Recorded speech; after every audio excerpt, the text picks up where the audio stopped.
TV. Hello there. This is Peter Sellers speaking to you from MGM Studios, Culver City, right in the heart of Hollywood, which, as you know, is movie land. We're here, that is to say, Hal and I, Hal Ashby, our director. Hal? Hello.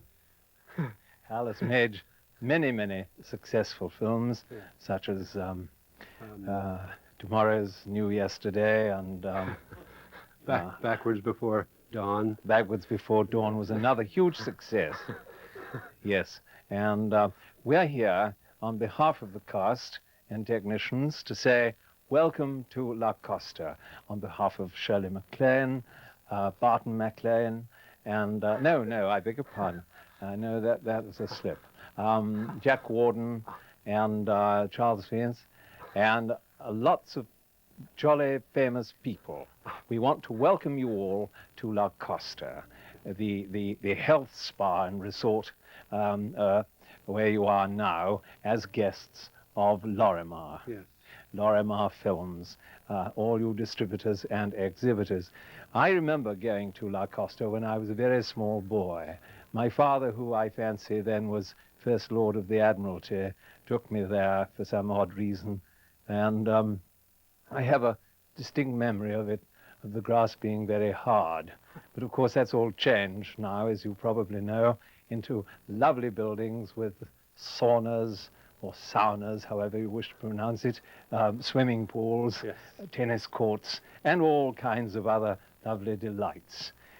We hope, that is to say, we, Lorimar, Hal, all of us here, hope that you're going to have a wonderful time when you see our jolly, funny film that we're making now. It's full of comedy, full of fun, and we hope that at the same time, it's going to make a lot of money for you and us, don't we? After all, nobody wants a funny film that doesn't make money, or indeed a funny film, or a straight film that doesn't make money. We're all in this for the money, aren't we, Faith? Yes. Anyway, I think that's about all I have to say. Go and jump into the pools, jump into the saunas, get rubbed all over, and have a wonderful time. Thank you. Yes. You're welcome. Okay. That's it. Good.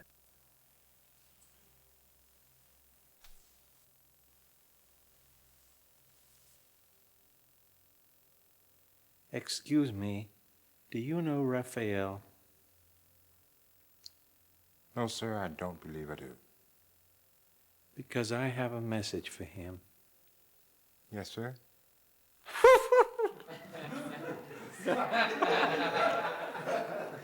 Sorry.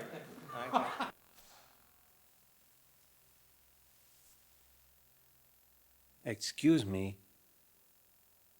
do you know Raphael? No, sir, I don't believe I do. Because I have a message for him. Yes, sir? A small... Sorry. I'm terribly sorry.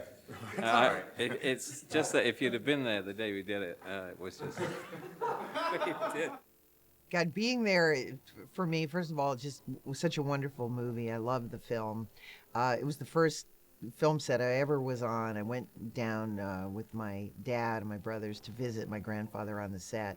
Peter Sellers, for me, it was just such a childhood, icon from the Pink Panther movies. So for me, my grandfather even being in a movie with Peter Sellers was the ultimate thrill for me. And just as a kid, it was just such an exciting experience to see them making a movie. I mean, little did I know it would turn out to be such an amazing film. I'm Chance, the gardener. The garden? Yes. Ever since I was a child, I've worked in this garden. I raised that boy since he was the size of a piston. Had no brains at all. Reluctant to speak, huh? Stuffed with rice pudding between the ears. You don't play games with words. Shortchanged by the Lord and dumb as a jackass. I can't write. Oh, I heard he speaks 8 languages. I can't read. But I think he's brilliant. I like to watch TV. He's very sexy. On television, Mr. President, you look much smaller. It's for sure a white man's world in America.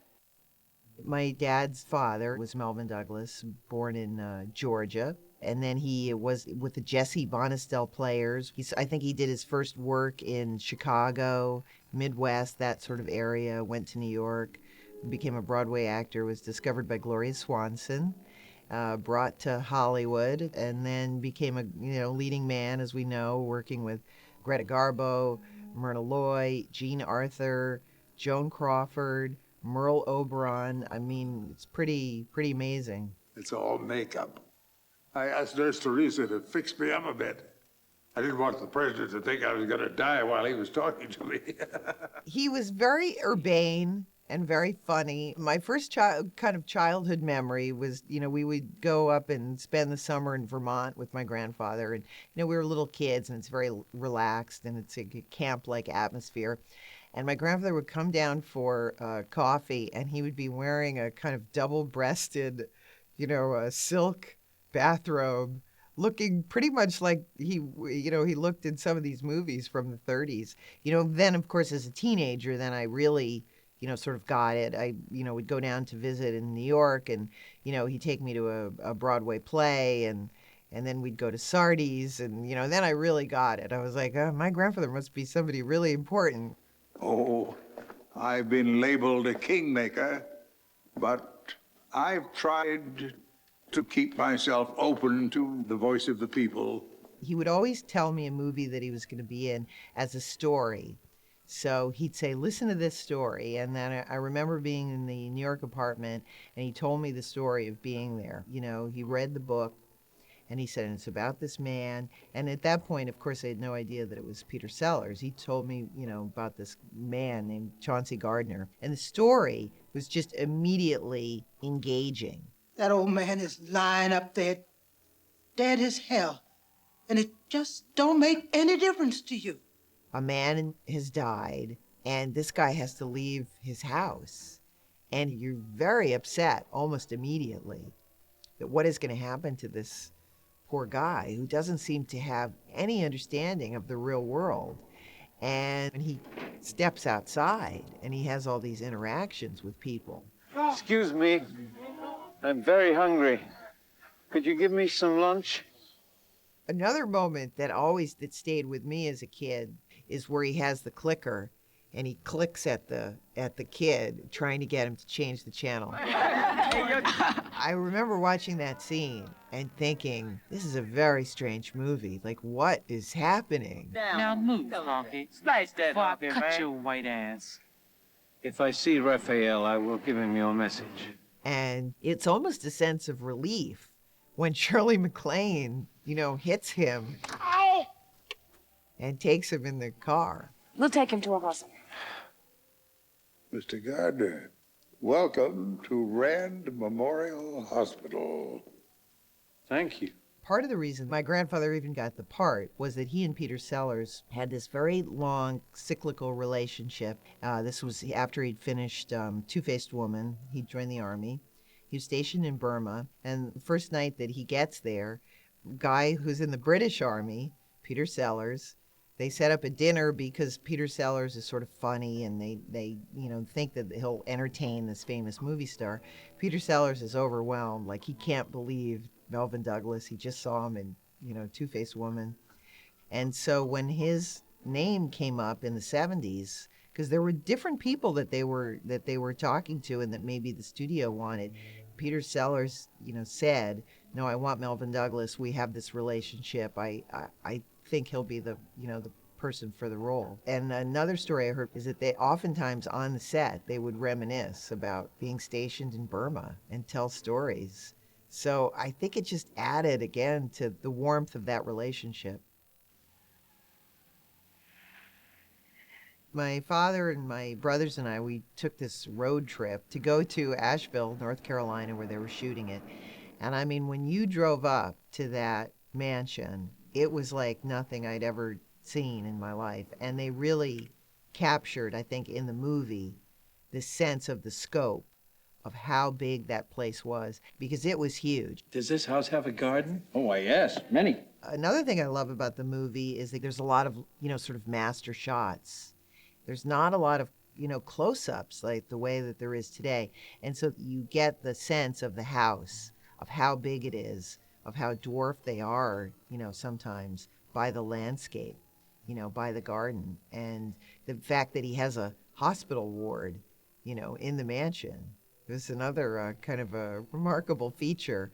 I've never seen anything like this on television. I love the scene where they're eating dinner and the table is just immense. Well, I do hope your injury won't prevent you from attending to business, Mr. Gardner. And also, it's turn of the century. It was very dark. So the DP, Caleb Deschanel, I just think he captured in the mansion the wood and the richness of the wood and the sense of old money. And it was just beautiful, beautifully shot.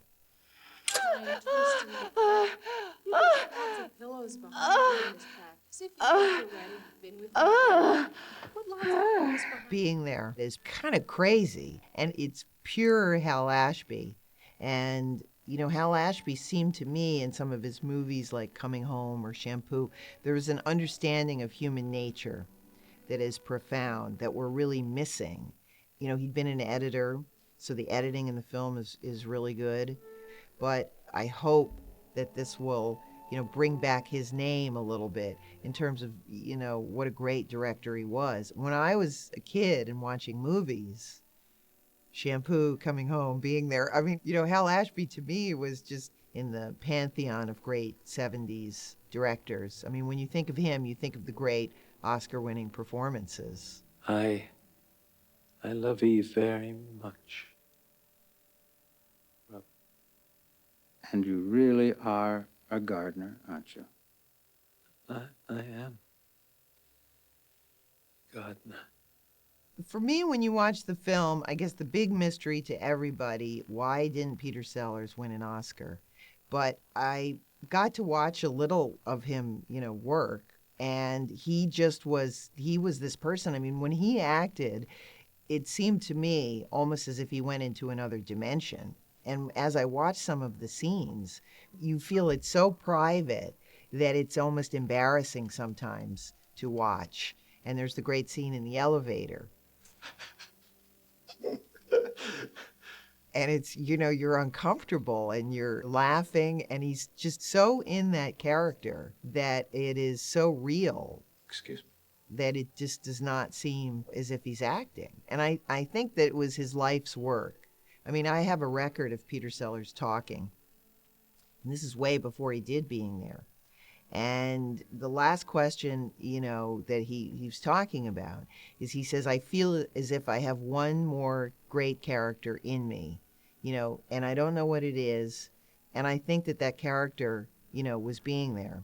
And another thing that I remember that he said was that the only enjoyment he ever had was when you were working on the floor, when you were doing it, when you were in the scene, not before and not after, but when you were in the scene. And in Being There, more than any other movie, you just feel a sense of joy and a sense of freedom, that the cameras aren't there and we're really, something is being revealed in that movie. And I think it transcends to Shirley MacLaine, to Jack Warden, to everyone.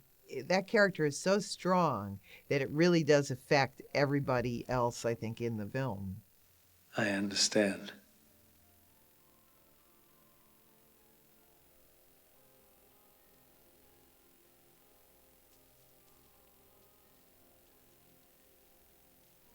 First of all, just on an emotional level, to see that ending as a kid, that is one of those scenes that you think, I want to make movies, I want to do something special like that. So, when a movie does that to you, that's really exciting. The original ending was that they're at the funeral and you see Shirley MacLaine, and he apparently goes with Shirley MacLaine and they walk off in the woods, and we know that they're together, and it would end with Jack Warden talking. And that no accountant can audit life in our favor.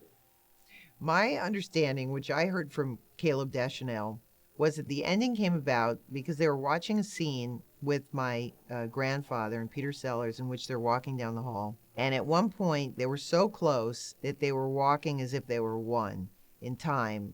And Caleb sort of nudged Hal and said, you know, look at how they're walking. The reflection, it's as if they're, you know, walking on water. And how I had heard it was that Hal had an epiphany to change the ending and have him be walking on water, which to me is such a great, you know, magical ending. And there are a lot of little religious overtones in the film, and they may have been accidental. You know, sometimes that's what I love about the movie. I don't think there was a deliberate attempt, you know, to put these biblical references in the film, and yet they're there. You have a man who's on his deathbed, and he says, let me feel your strength, and her name is Eve, and he's a gardener, and talks about, you know, growing and walking on the water. And I think there are a lot of kind of spiritual, I would say, references in the film. A garden needs a lot of care and a lot of love. But first, some things must wither. Some trees die. He's a gardener. As you watch the movie now, and it comes up again and again, that a movie like that, which was a social comedy, has become now like a documentary. Oh, he was very clever, keeping it at a third-grade level. That's what they understand. Yeah? It's really become such an example of our society. Few men in public life have the courage not to read the newspapers. None that this reporter has met have the guts to admit it. All you gotta be is white in America to get whatever you want. It was quite an experience being on that film, and I think of it a lot in terms of the longevity of my grandfather's career. He won his first Oscar for HUD at 62, won his second Oscar for being there. I think he was about 78 or 79 years old. You have the gift of being natural. That's a great talent, my boy. He really did. He wanted to be an actor for the, you know, for his life. He never wanted to retire, and I have the same feeling. Being there. As I get older, I understand it. To me, it's being. It's sort of being in the moment. That's how I interpret it. For me, you know, what does the title really mean? I don't know. But to me, it's a sense of acceptance. Life is a state of mind. I mean, I think of that all the time when Jack Warden says that. But everything about being there, to me, is really amazing. Life is a state of mind.